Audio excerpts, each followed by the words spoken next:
ఈరోజు ఆంధ్రప్రదేశ్ పద్ధతి సాంఘిక శాస్త్రం పాలిటీ టెక్స్ట్ బుక్లో రెండో పాఠానికి సంబంధించిన ముఖ్యాంశాలతో రెండో పాఠం సమైక్యవాదం. ఇందులో 33 నుంచి 35 పేజీ వరకు భారతదేశాన్ని సమైక్య దేశంగా చేసేది ఏమిటి? బెల్జియం, శ్రీలంక వంటి చిన్న దేశాలు వైవిధ్యాలను కొనసాగించడంలో అనేక సమస్యలను ఎలా ఎదుర్కొంటున్నాయో ఇదివరకు చూసాం. అనేక భాషలు, మతాలు, ప్రాంతాలతో కూడిన విశాలమైన భారతదేశం పరిస్థితి ఏమిటి? మన దేశంలో అధికార విభజనకు ఏర్పాట్లు ఏమిటి? మనం రాజ్యాంగంతో ప్రారంభిద్దాం. ఒక బాధాకరమైన రక్తపాతంతో కూడిన విభజన తర్వాత భారతదేశం స్వతంత్ర దేశంగా ఆవిర్భవించింది. స్వాతంత్రం తర్వాత అనేక స్వదేశీ సంస్థలు దేశంలో భాగమయ్యాయి. రాజ్యాంగం భారతదేశాన్ని ఎలాగ ప్రకటించిందంటే రాష్ట్రాల యూనియన్గా ప్రకటించింది. సమైక్య అనే పదాన్ని ఉపయోగించనప్పటికీ భారత యూనియన్ ఏ సూత్రాలపై ఆధారపడి ఉందంటే సమైక్య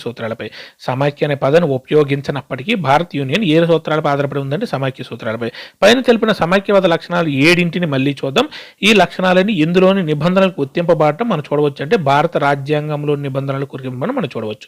పైన తెలిపిన సమైక్యవాద లక్షణాలు 7 మళ్ళీ చూద్దాం. ఈ లక్షణాలను ఇందులో నిబంధనలకు వర్తింపబడడం మనం చూడవచ్చు అంటే భారత రాజ్యాంగంలో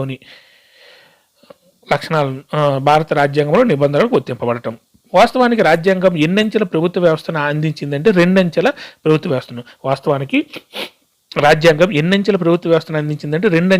వ్యవస్థను. అవి భారత యూనియన్కు ప్రాతినిధ్యం వహించే యూనియన్ ప్రభుత్వం లేదా సాధారణంగా పిలిచే కేంద్ర ప్రభుత్వం మరియు రాష్ట్ర ప్రభుత్వాలు. తర్వాత పంచాయతీలు. అవి 2 అంచెల ప్రభుత్వం అంటే భారత యూనియన్కు ప్రాధాన్యత వహించే యూనియన్ ప్రభుత్వం లేదా కేంద్ర ప్రభుత్వం ఒకటి. యూనియన్ ప్రభుత్వం లేదా మనం సాధారణంగా పిలిచే కేంద్ర ప్రభుత్వం ఒకటి, రాష్ట్ర ప్రభుత్వాలు 2 అంచెల ప్రభుత్వం. తర్వాత 3 అంచెలు కూడా ఉంది. అది తర్వాత పంచాయతీలు.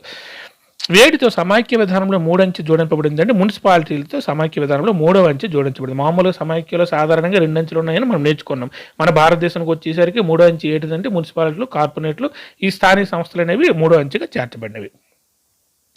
మిగతా సమైక్యలాగే ఈ విభిన్న అంచెలకు ప్రత్యేకమైన పరిధి ఉంటుంది. రాజ్యాంగం కేంద్ర రాష్ట్ర ప్రభుత్వాల మధ్య ఎన్ని రకాల శాసన అధికారులను స్పష్టంగా ఏర్పాటు చేసిందంటే 3 రకాల.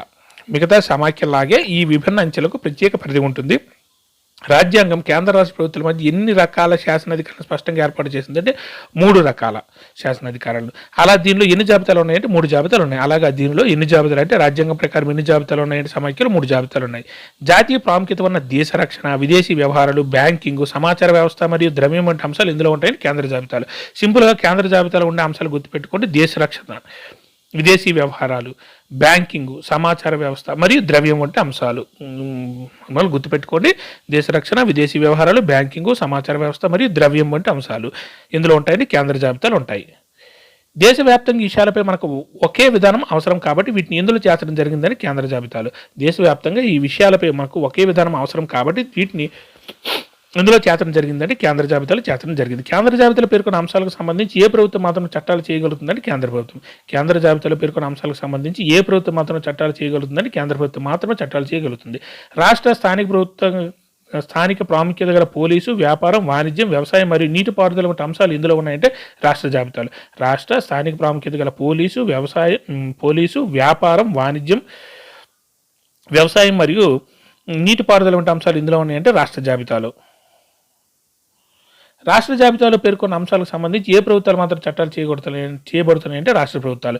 రాష్ట్ర జాబితాలో పేర్కొన్న అంశాలకు సంబంధించి ఏ ప్రభుత్వాలు మాత్రమే చట్టాలు చేయగలుగుతాయంటే రాష్ట్ర ప్రభుత్వాలు. అక్కడ వాణిజ్యం, వ్యాపారం అని కూడా ఇచ్చారు. చూద్దాం. కేంద్ర రాష్ట్ర ప్రభుత్వాలు రెండింటికి ఉమ్మడి ఆసక్తి అంశాలైన విద్య, అడవులు, కార్మిక సంఘాలు, వివాహం, దత్తత మరియు వారసత్వం ఇందులో ఉన్నాయంటే ఉమ్మడి జాబితాలు. కేంద్ర రాష్ట్ర ప్రభుత్వాలు రెండింటికి ఉమ్మడి ఆసక్తి అంశాలైన విద్య, అడవులు, కార్మిక సంఘాలు, వివాహం, దత్తత మరియు వారసత్వం ఇందులో ఉన్నాయంటే ఉమ్మడి జాబితాలు. ఏ జాబితాలో పేర్కొన్న అంశాలపై కేంద్ర రాష్ట్ర ప్రభుత్వాలు 2 చట్టాలు చేయవచ్చు అంటే ఉమ్మడి జాబితాలు. ఏ జాబితాలో పేర్కొన్న అంశాలపై కేంద్ర రాష్ట్ర ప్రభుత్వాలు 2 చట్టాలు చేయవచ్చు అంటే ఉమ్మడి జాబితాలు.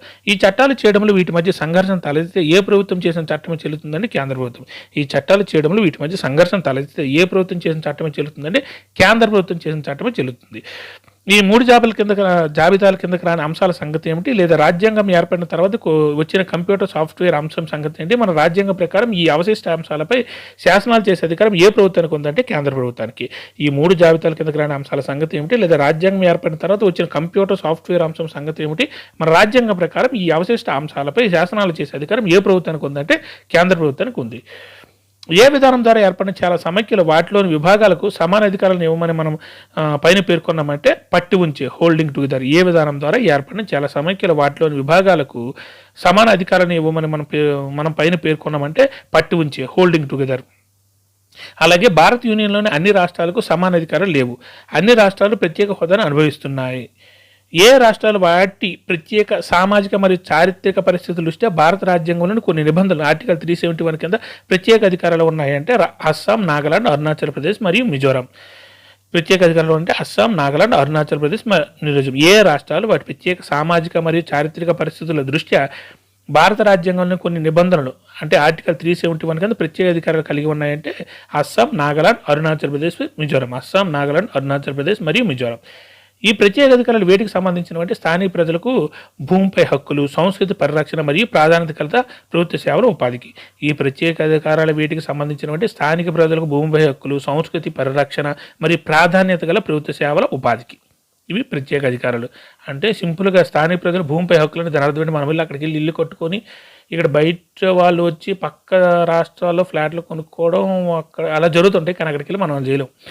ఆ రాష్ట్రాల్లో శాశ్వత నివాసులు కానీ ఎవరు ఇక్కడ భూమి కానీ ఇల్లు కానీ కొనలేరంటే భారతీయులు. ఆ రాష్ట్రాల్లో శాశ్వత నివాసులు కానీ ఎవరు ఇక్కడ భూమి కానీ ఇల్లు కానీ కొనలేరంటే ఈ రాష్ట్రాల్లో భారతీయులు అయినా సరే అక్కడ శాశ్వత నివాసులు అయితే కానీ ఇల్లు కానీ భూమి కానీ కొనలేరు. లోకల్ వాళ్ళే, బయట రాష్ట్రాల్లో వెళ్ళి అక్కడ కొనలేరు ఆ ప్రత్యేక రాష్ట్రాలు. ఇలాంటి ప్రత్యేక నిబంధనలు భారతదేశంలో కొన్ని ఇతర రాష్ట్రాలు కూడా ఉన్నాయి. భారత యూనియన్లోని కొన్ని ప్రత్యేక ప్రాంతాలకు తక్కువ అధికారాలు ఉన్నాయి. ఈ ప్రత్యేక రాష్ట్రాలకు అంతరించలేనంత చిన్నవి, కానీ వాటిని ప్రస్తుత రాష్ట్రాలు విలీనం చేయలేము. అవి ఏంటంటే చండీగఢ్ లేదా లక్షద్వీపులు లేదా రాజధాని ఢిల్లీ లాంటివి. వీటిని ఏమని అంటారంటే కేంద్రపాలిత ప్రాంతాలు అంటారు. ఇలాంటి ప్రత్యేక నిబంధనలు భారతదేశంలో కొన్ని ఇతర రాష్ట్రాలు కూడా ఉన్నాయి. భారత యూనియన్లోని కొన్ని ప్రాంతాలకు తక్కువ అధికారాలు ఉన్నాయి. ఇవి ప్రత్యేక రాష్ట్రాలకు అంతరించలేనంత చిన్నవి, కానీ వాటికి ప్రస్తుతం ఉన్న రాష్ట్రాల్లో విలీనం చేయలేము. రాష్ట్రాలు తగినంత లేవు, వాటి రాష్ట్రాలు విలీనం చేయలేము. అవి ఏంటంటే చండీగఢ్ లేదా లక్షద్వీపులు లేదా రాజధాని ఢిల్లీ లాంటివి. అలాంటివి వీటిని ఏమంటారంటే మనం కేంద్రపాలిత ప్రాంతాలు అని అంటాం. ఈ భూభాగాలకు రాష్ట్రాలకు ఉండే అధికారాలు ఉండవు. ఈ ప్రాంతాల నిర్వహణలో ఏ ప్రభుత్వానికి ప్రత్యేక అధికారాలు ఉన్నాయంటే కేంద్ర ప్రభుత్వానికి. ఈ భూభాగాలకు రాష్ట్రాలకు ఉండే అధికారాలు ఉండవు. ఈ ప్రాంతాల నిర్వహణలో ఏ ప్రభుత్వానికి ప్రత్యేక అధికారాలు ఉన్నాయంటే కేంద్ర ప్రభుత్వం. కొన్ని ఇందులో కేంద్ర ప్రభుత్వాలు రాష్ట్రాలుగా మారాయి. మా రాష్ట్రాలు కేంద్ర ప్రభుత్వాలు కేంద్రపాలిత ప్రాంతాలకు కూడా మారాయి రీసెంట్ టైమ్స్లో. అవి కూడా చూద్దాం ముందు. కేంద్ర మరియు రాష్ట్ర ప్రభుత్వాల మధ్య ఈ అధికారాల విభజన దేని నిర్మాణానికి మూలం అంటే రాజ్యాంగ నిర్మాణానికి. కేంద్ర మరియు రాష్ట్ర ప్రభుత్వాల మధ్య ఈ అధికారాల విభజన దేని నిర్మాణానికి మూలం అంటే రాజ్యాంగ నిర్మాణానికి.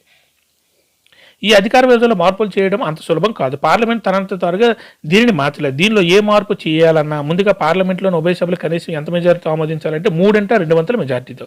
ఈ అధికార విభజనలో మార్పులు చేయడం అంత సులభం కాదు. పార్లమెంట్ తనంత త్వరగా దీన్ని మార్చలేదు. దీనిలో ఏ మార్పు చేయాలని ముందుగా పార్లమెంట్లోని ఉభయ సభలు కనీసం ఎంత మెజారిటీతో ఆమోదించాలంటే 3/2 మెజారిటీతో ఆమోదించాలి. తర్వాత దీనిని మొత్తం రాష్ట్రాలు ఎన్ని రాష్ట్ర శాసనసభలు ఆమోదించాలంటే కనీసం సగం రాష్ట్ర శాసనసభలు.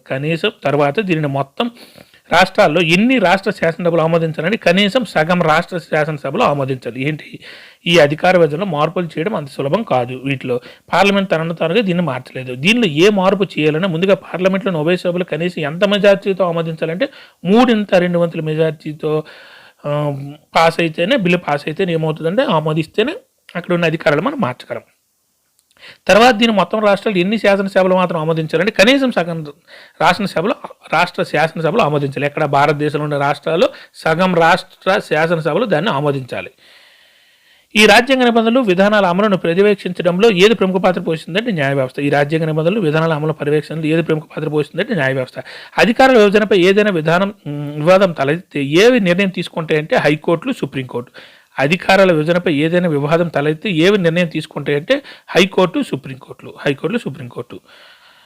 కేంద్ర రాష్ట్ర ప్రభుత్వాలు తమకు అప్పగించిన బాధ్యత నిర్వహించడానికి వేటి ద్వారా వనరులు సేకరించే అధికారం ఉందంటే పన్నులు విధించడం ద్వారా. కేంద్ర మరియు రాష్ట్ర ప్రభుత్వాలు తమకు అప్పగించిన బాధ్యతను నిర్వహించడానికి వేటి ద్వారా వనరులు సేకరించే అధికారం ఉంటుందంటే పన్నులు విధించడం ద్వారా తమ బాధ్యత నిర్వహించడానికి వాళ్ళకి అధికారం ఉంటుంది. Thank you.